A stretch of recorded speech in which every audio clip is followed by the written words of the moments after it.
नमस्कार, मैं प्रियंका। आप देख रहे हैं 4 PM। इंडिया गठबंधन में शामिल हो गई मायावती, दरवाजे अखिलेश यादव ने खोले।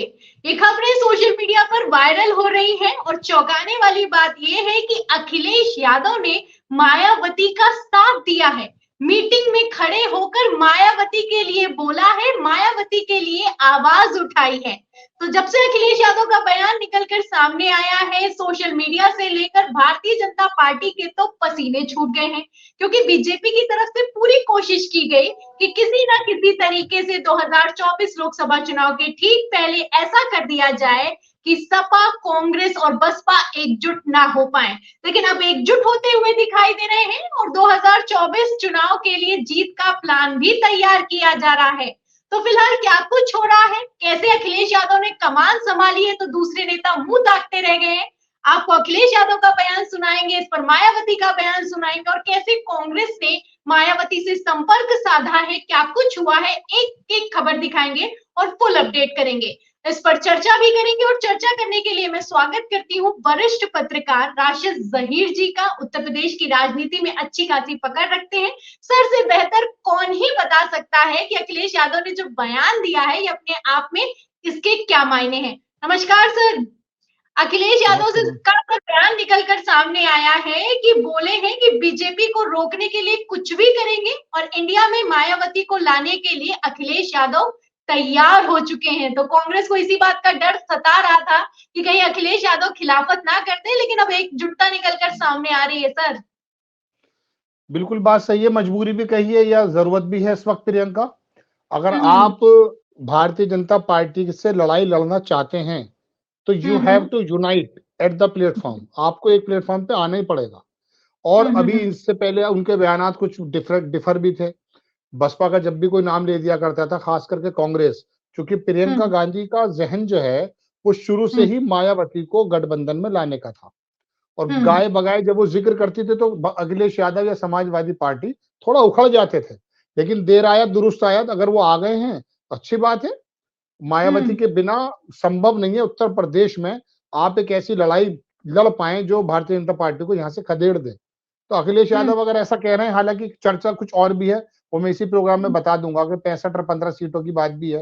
राम गोपाल यादव ने जब जिक्र किया है, ऐसी चर्चा है कि जैसे उन्होंने बसपा का जिक्र किया कांग्रेस ने, राम गोपाल यादव थोड़ा उखड़ गए और कहने लगे कि भाई आप बसपा का नाम क्यों लेते हैं। तो इस तरह की बात भी सामने आ रही है। लेकिन बहरहाल फाइनली अगर अखिलेश यादव ऐसा कह रहे हैं तो बहुत अच्छी बात है, देर आयत दुरुस्त आयत है। जी मैम।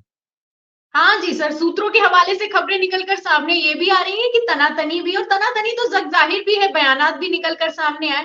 लेकिन जो आज अखिलेश यादव ने कहा है, जो बयान निकलकर सामने आया, जैसे उन्होंने मायावती के लिए कहा है कि सम्मानजनक शब्दों का इस्तेमाल करिए।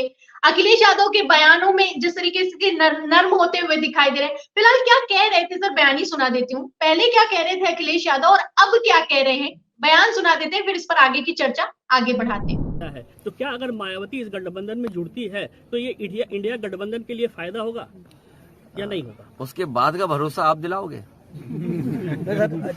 बाद का भरोसा आप में से कौन दिलाएगा? कि आने वाले समय में गठबंधन होने जा रहा है और गठबंधन होकर के बीजेपी का मुकाबला करने जा रहे हैं। तो सर सुना आपने, अखिलेश यादव का कहना है, पत्रकार सवाल करता है इंडिया गठबंधन में शामिल होंगी मायावती, तो पहले तो कहते हैं कि आप भरोसा दिलाएंगे इस बात का, और जब बाद में मायावती कह देती है कि पहले अखिलेश यादव को अपने गिरेबान में झांक कर देखना चाहिए, उसके बाद जब सवाल किया जाता है कि मायावती का ये कहना है, तो अखिलेश यादव कहते हैं, उनका साफ यहाँ पर कहना है कि इंडिया गठबंधन होने वाला है, वो इंडिया गठबंधन में शामिल होने वाली है, तो मैं इस पर कोई चर्चा नहीं करना चाहूंगा, पहली बात। और सर अगर आज के बयान की बात करें तो अखिलेश यादव का एक बयान निकलकर सामने आया है, वो मीटिंग ले रहे थे और मीटिंग में उन्हीं के साथ जो लोग नेता मौजूद थे, एक नेता ने कुछ कहा मायावती को लेकर, तो अखिलेश यादव ने मायावती के लिए आवाज उठाई है। क्या कहा है, उनका कहना है कि मायावती बहुत वरिष्ठ नेता है और उम्र में काफी बड़ी है, इसलिए उनका नाम सम्मान से लिया जाना चाहिए। तो अखिलेश यादव के बयान सर सोशल मीडिया पर वायरल है, इंडिया गठबंधन को लेकर भी जो वो बयान दे रहे हैं वो भी वायरल है। तो ये बदलाव कहां से आया, ये अपने आप में बड़ा सवाल खड़ा होता है। सवाल इस बात को लेकर भी खड़ा होता है सर, दो और खबरें आपको दिखा देती हूँ। एक खबर आप देखिए सर हिंदुस्तान की, इसमें लिखा है कि अखिलेश की आपत्ति के बावजूद मायावती का इंतजार, कांग्रेस बोली गठबंधन के लोग बसपा के संपर्क में हैं। यानी कि जब इनमें आपसी खींचतान थी, आपसी बयानों की बयार चल रही थी, तब भी कांग्रेस ने संपर्क साधा, पहली बात। और दूसरी बात यहाँ पर समझने वाली ये है कि कांग्रेस के वरिष्ठ नेताओं का ये कहना है कि सिर्फ कांग्रेस की जिम्मेदारी नहीं है कि मायावती को लाया जाए, ये अखिलेश की भी जिम्मेदारी बनती है। तो क्या ये अखिलेश ये जिम्मेदारी निभाने लगे हैं? प्रियंका, पहली बात तो यह है कि अखिलेश यादव ने जब पहले 2019 में बसपा से यानी कि बहुजन समाज पार्टी से हुआ था, उससे पहले भी और उसके बाद आज तक भी मायावती के बारे में एक शब्द भी अखिलेश यादव ने कुछ ऐसा नहीं कहा है कि जिससे ऐसा महसूस हो कि वो उनके सम्मान में कोई कमी हो। इसमें तो अखिलेश यादव की तारीफ करनी चाहिए। अलबत्ता मायावती और बसपा के नेताओं की तरफ से अखिलेश यादव या समाजवादी पार्टी पर बहुत ही गंभीर टिप्पणी जरूर की गई है, इसमें कोई दो राय नहीं। तो अखिलेश की इसके अंदर तो परिपक्वता मान के चल सकती हैं आप कि उन्होंने मायावती और बसपा के बारे में गुरेज किया। उसकी वजह क्या है? उसकी वजह यह है कि अब इससे 1 साल पहले जब अखिलेश यादव ने अपने संगठन को मजबूत किया, उसके अंदर 70% 60-70% जो जिम्मेदारी दी थी, वो बहुजन समाज के लोगों को दी थी। क्योंकि उनको पता चल चुका है कि इस समाज में भी अपनी पैठ बनानी है। ये बात अलग है कि बहुजन समाज पार्टी का जो वोट है वो इंटैक्ट रहता है मायावती की तरफ, लेकिन अखिलेश यादव ने अपने संगठन में बड़ी-बड़ी जिम्मेदारी देके उस वक्त यही महसूस कराया था कि भाई मुस्लिम समाज तो मेरे साथ है, यादव है, और अगर ये दलित समाज भी अगर जुड़ जाता है तो ये प्लस में होगा। तो मायावती तो थोड़ा-सा कंट्रोल नहीं करती बोलने में, वो तो अखिलेश यादव और समाजवादी पार्टी के बारे में उल्टे-सीधे आक्षेप भी लगा देती है। अभी 2 दिन पहले हमारे चैनल ने बताया था कि वो योगी जी से भी कुछ तरह की मांग रही है कि साहब ऑफिस में ये हो, पुरानी जो है गेस्ट कांड जो है उसके बारे में उन्होंने बताया। तो ये तो बात हो गई है। अब आ जाती है बात दूसरी। देखिए, कांग्रेस आई का एक पैनल, और बता देता हूं मैं आपको बिल्कुल सूत्रों से, प्रियंका गांधी ने अखिलेश यादव को दरकिनार करते हुए, बहुत इंपॉर्टेंट खबर बता रहा हूं मैं आपको, मुस्लिम समाज के जो बड़े बड़े बुद्धिजीवी हैं, जिसमें सुप्रीम कोर्ट के वकील भी हैं, मुझे अच्छे मेरे सूत्र हैं मेरे पास, कंफर्म खबर है, उन्होंने रालोद को, बसपा को और कांग्रेस को ये भी एक बाकायदा प्लेटफॉर्म बनाने की तैयारी की थी। प्रियंका गांधी की बात कर रहा हूं मैं, क्योंकि ऐसा लगने लगा था कि अखिलेश यादव किसी भी सूरत में मायावती को एंट्रेंस नहीं देना चाह रहे हैं, और कांग्रेस बिना बसपा के जाना नहीं चाहती है, क्योंकि उनको मालूम है कि बसपा ही सबसे सॉफ्ट कॉर्नर है। भाई अपर क्लास तो अभी इस समय आ नहीं रहा है भाजपा को छोड़ के, तो कौन सा समाज ऐसा? बसपा है, जो बहुजन समाज है वो, और थोड़ा सा ओबीसी अगर मेहनत की जाए तो प्रियंका गांधी की कोशिशें रही हैं। कांग्रेस का एक सेक्टर इस बात पे काम करता रहा है कि रालोद की और कांग्रेस और बसपा एक साथ रहें, और आखिरी तो उनके कहते हैं ना तुरुप का इक्का उनके पास सोनिया गांधी है। जब कोई नहीं मानेगा तो सोनिया गांधी और मायावती की बहुत अच्छी केमिस्ट्री है। लास्ट मोमेंट पे भी ऐसा संभव है कि सोनिया गांधी मायावती जी से बात करें और मायावती जी इधर आ जाएं, तो उस समय अखिलेश कहां जाएंगे? क्योंकि अखिलेश का वोट मैं पहले भी प्रोग्राम में बता चुका हूं मैडम कि हुआ यूं है कि जो उसका बड़ा वोट था ना, जिसको मुस्लिम समाज को अपना वोट समझते हैं, लोकसभा के मद्देनजर इस बार मुस्लिम समाज जो है वोट कांग्रेस को करने वाला है, क्योंकि उसको मालूम है कि भारतीय जनता पार्टी का यदि कोई मुकाबला कर सकते हैं तो लोकसभा के एतबार से कांग्रेस ही कर सकती है। तो ये एक चैनल है, तो इस बात से हो सकता है अखिलेश यादव, जाहिर सी बात है नेता तो है वो, बड़ा उनका संगठन है और प्रदेश में सबसे बड़े नेता उनको माना जाता है, पार्टी तो उनकी बड़ी है ही, तो उनके उनके कानों में यह बात अगर पड़ गई होगी, जो कि मुझ जैसे छोटे से पत्रकार के पड़ गई है जब, तो जाहिर सी बात है वो बेचैन हो गए होंगे। लेकिन मायावती का आने से एक पेच और फंसेगा। अभी एक पेच तो फंसा हुआ इन दोनों का, ये भी बात निकल कर आई थी कि 65 सीटें सपा पे और 15 सीटें रालोद और कांग्रेस को देना चाहते हैं।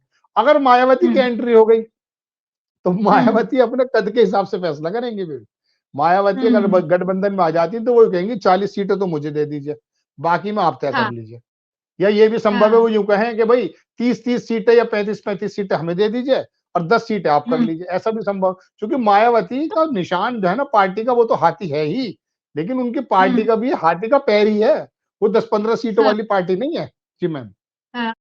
सर, सीटों वाली भले ही पार्टी ना हो, लेकिन यहाँ पर समझने वाली ये बात है कि मायावती न जाने किस बात की ठसक दिखा रही है। ये भी यहाँ पर एक समझने वाली बात है, क्योंकि मैं अगर आपको वोट शेयर दिखाती हूँ, 2009 की बात की जाए तो सर 27%, 2014 में घटकर हो गया 19%, 2022 पर आ गया 12%, और अगर इस बार के चुनाव हुए तो हो सकता है कि मायावती 5 से 6% पर आ जाए।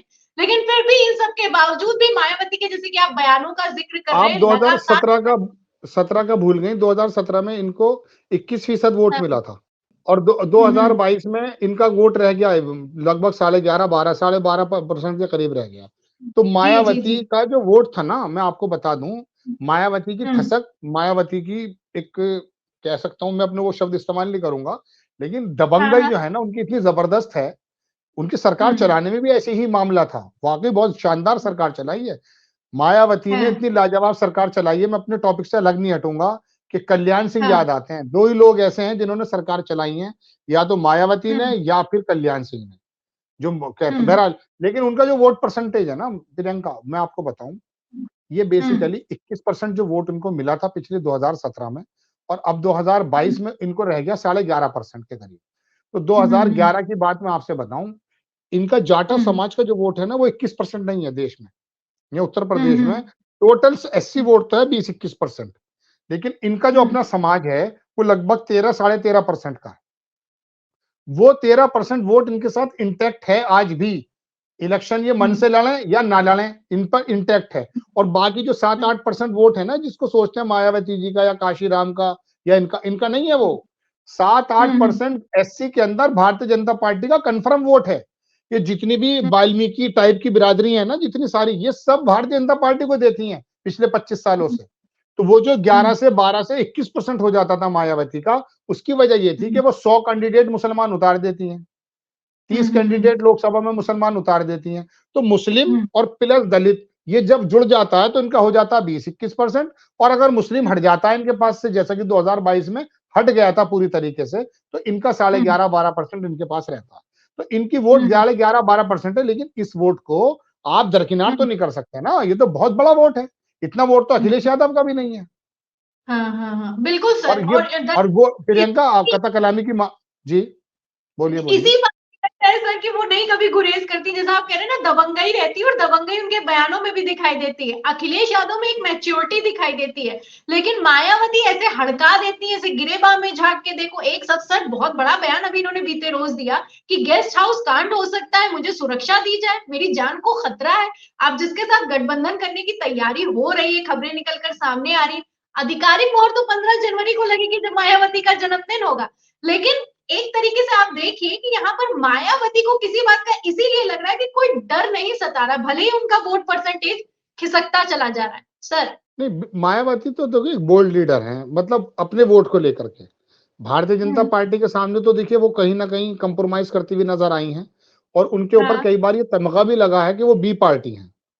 एक बात हम्म मैं आपको और बता दूं, 3 साल पुरानी खबर है ये, 2022 में चुनाव हुए थे, 2019 से पहले की, हम्म 2019 से पहले की खबर है, आपको मैं बता रहा हूँ। आज तक के एक बहुत हम्म बड़े पत्रकार डिबेट में शामिल थे, तो हम्म उन्होंने एक बात कही थी कि मायावती बहुजन समाज पार्टी के एक बहुत बड़े नेता से अमित शाह हम्म मिले हैं, और अमित शाह मिले हैं, अच्छा, ये सॉरी मैं 2017 की बात कर रहा हूँ आपसे, ये जी जी जी जी 2017 में और 2022 जी। के बीच में। हाँ, तो उन्होंने कहा हम्म कि 100 कैंडिडेट अमित हम्म शाह ने कहा है मायावती से, उस बड़े नेता से, कि आप बड़े हम्म मजबूत मुस्लिम उतारेंगे, 100 कैंडिडेट। ये ऑन हम्म रिकॉर्ड है, मेरे पास है ये चीज। बड़े पत्रकार हम्म हैं, मैं नाम लेना मुनासिब नहीं समझ रहा इस वक्त, अपना चैनल चला हम्म रहे हैं वो भी। तो उन्होंने कहा हम्म अमित शाह की मुलाकात बहुजन समाज पार्टी के एक बहुत बड़े नेता से हुई, और उन्होंने कहा कि 100 मजबूत कैंडिडेट आप मुस्लिम उतारेंगे ताकि हम्म ये बंटवारा हो जाए। और वो बंटवारा हम्म हो जाएगा तो उसका फायदा आपको मालूम है कि जब मुस्लिम वोट कैंडिडेट खड़ा हो जाएगा तो समाजवादी पार्टी का वोट या कांग्रेस का वोट कट जाएगा। तो ये बहुजन समाज पार्टी को कई बार ऐसा माना जाता है कि वो ये बीजेपी की बी पार्टी, और कई बार इन्होंने काम भी ऐसे किए, और यही वजह है कि आज बीएसपी के झोले में एक वोट मुसलमान की नहीं है, एक वोट हम्म मुसलमान की नहीं है, मैं आपको बता रहा हूँ।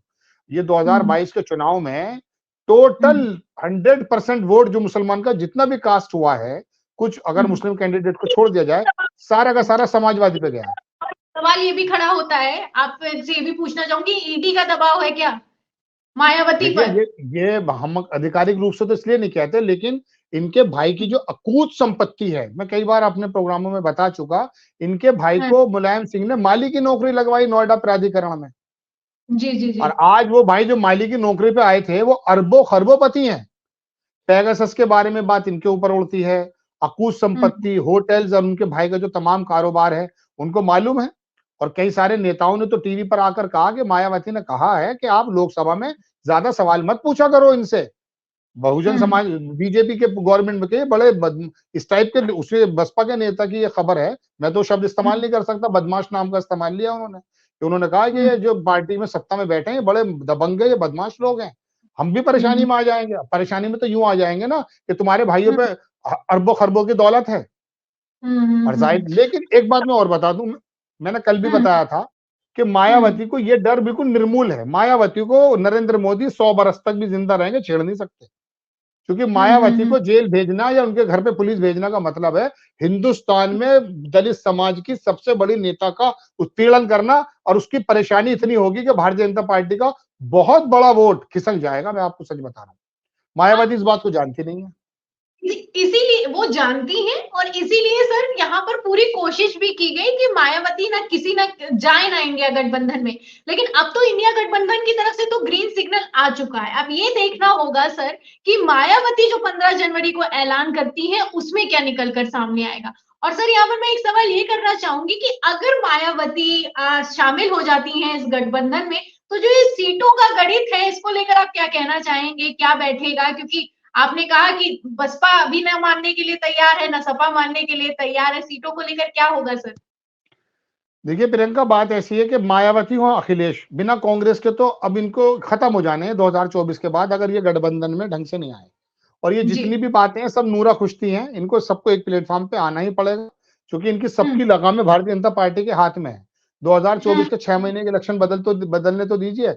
जैसे इलेक्शन हो हम्म जाएंगे, अखिलेश यादव और मायावती सबको पता चल जाएगा कि सरकार करती क्या क्या है, तो इनको मजबूरन अपनी राजनीति बचाने के लिए आना ही पड़ेगा। समझने वाली यहाँ पर ये भी बात है कि जो सर्वे निकल कर सामने आ रहे हैं उसमें कहा ये जा रहा है कि 1:1 होगा तो फायदा हो सकता है, क्योंकि घोसी सीट को अगर आप सबसे लेंगे बड़ी नहीं। गलती, नहीं हो घोसी सीट की पाएगा। बात तो सुन लीजिए ma'am. Vote Ghosi seat transfer. की बात, घोसी सीट हम्म पे बार बार ये घोसी सीट की बात करते हैं, खतौली भी तो जीत गए थे। घोसी में तो बहुजन समाज पार्टी उपचुनाव कभी नहीं लड़ती है। और हम्म घोसी के अंदर जो कैंडिडेट खड़ा करा है इन्होंने, उसका 40,000 वोट खुद था, सुधाकर सिंह। वो हम्म बेसिकली क्षत्रिय है, यानी कि आपने ऑलरेडी क्षत्रिय वोटों के अंदर ही सेंध मार दी थी। अगर आप हम्म क्षत्रिय को ना खड़ा करते अखिलेश यादव तो हार जाते। दो तरफ हम्म सारा वोट इकट्ठा हुआ, बहुजन समाज पार्टी का वोट भी पड़ा, और ऊपर से सबसे बड़ी चोट ये लगी कि सुधाकर सिंह को अपनी बिरादरी का वोट मिला। और वो मिला हम्म नहीं, वो भारतीय जनता हम्म पार्टी का भी कम हुआ। अगर वहां हम्म सुधाकर सिंह नहीं होते, क्षत्रिय वोट नहीं कटता, तो हार जाते। हम्म हारे हैं लोग, हम्म आप देख लीजिए, हाँ कहां नहीं आ रहे बताइए आप हमें। तो इसी हाँ वजह से मैं कह रहा हूं कि ये गठबंधन जो है ना, ये हम्म गठबंधन 1:1 का जो कर रहे हैं ना, मैं तो समझता हूं कि ये राजनेता, मेरी नजर में, मैं बहुत उम्र में कम हूं, तजुर्बे में कम हूं, लेकिन अगर ये 1:1 कर रहे हैं उत्तर प्रदेश जैसी जगह में, इंतहाई हम्म बेवकूफी करेंगे। 80 में हम्म से 80 सीटें आ जाएंगी, 2 सीटें छोड़ देना बस। मिल हम्म। देखिए प्रियंका, मैं आप कहोगे हमारे प्रोग्राम में पंडित जी भी आते हैं, लेकिन सर आप मैं आपको बता दूं, हाँ प्रियंका, मेरा फेसबुक पेज है जो मेरे नाम से है, उसके हाँ अंदर हाँ 2017, 2019, 2022, हम्म 2012 मध्य प्रदेश में क्या होता है कि मैं प्रिडिक्शन नहीं करता हूं। मुझे इतना हम्म पता, 15% मुसलमान इसे डालो समाजवादी पर, 7% हम्म यादव इसे डालो समाजवादी पर, 15% हम्म जो है बहुजन समाज, ये बहुजन समाज पे डाल। तो मुझे इस तरह से एक आकलन करना आता है। मैंने जो मैं अब कोई बड़ा बोल नहीं बोल रहा, ना दर्शक नाराज हूं। मेरे फेसबुक हाँ पे जाके देख सकते हैं, मैंने यही लिखा था हम्म 2017 में भी, कि मुलायम सिंह की बात ना मानकर अखिलेश यादव सबसे बड़ी गलती कर रहे हैं। एक तो समाजवादी का कैंडिडेट, ऊपर से मुसलमान कैंडिडेट, ऊपर से जो है ना, फिर वहां पर कांग्रेस का कैंडिडेट होगा नहीं, तो 15,000 पंडित कहां जाएगा? आप देख लो, हम्म 2017 के अंदर 100 कैंडिडेट बीजेपी के ऐसे हैं प्रियंका, जिनको वोट 1 लाख से ज्यादा मिली है। यानी कि वो हम्म 10-15 हजार वोट जो कांग्रेस का था, वो चला गया था। 300 सीटों पर कांग्रेस का कैंडिडेट नहीं था। मैं कह हम्म कहकर थक गया हूं, लेकिन समझ में नहीं आती किस प्रकार के नेता हैं। अगर ये हमें भी हमारी सेवाएं ले लें, तो हम तो इन्हें मशवरा देते हैं।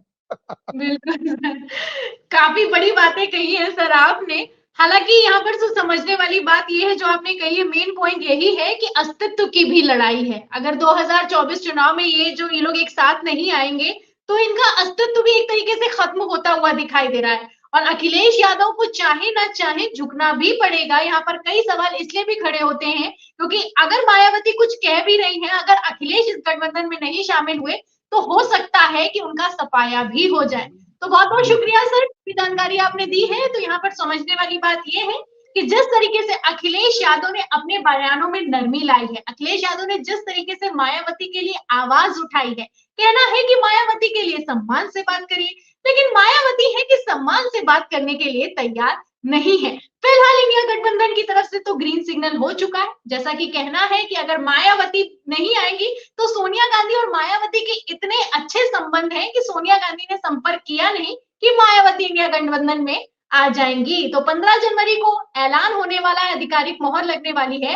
लेकिन उसके पहले ये बड़ी खबर है कि जो बीच में जो तल्खी चल रही थी, जो तू मैं चल रही थी, उस पर विराम किसी और ने नहीं, सपा सुप्रीमो अखिलेश यादव ने लगाया है। तो इस पूरी अपडेट पर, इस पूरी खबर पर, इस गठबंधन की राजनीति पर आपका क्या कहना है, हमें कमेंट बॉक्स में जरूर लिखें। वीडियो को ज्यादा से ज्यादा शेयर करें, हमारे चैनल को लाइक करें, शेयर करें, सब्सक्राइब करें, ज्वाइन करें। फिर मिलती हूँ अगली खबर के साथ, तब तक के लिए धन्यवाद।